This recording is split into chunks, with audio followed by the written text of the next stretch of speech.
Do you want to experience a new outdoor entertainment complex and foodie hotspot?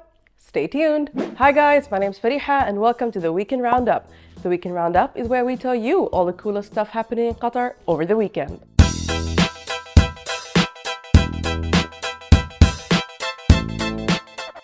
Start your kids young and get them to participate in the gardening workshops by Hadiqa. This weekend, kids can learn all about bees and expand their knowledge while having fun. Are you interested in watches and jewelry? Then this event is for you.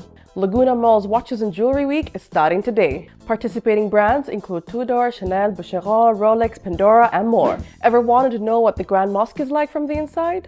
Here's your chance. Tour the spectacular Grand Mosque, learn about the Islamic traditions and prayers, and be mesmerized by the beauty of this mosque.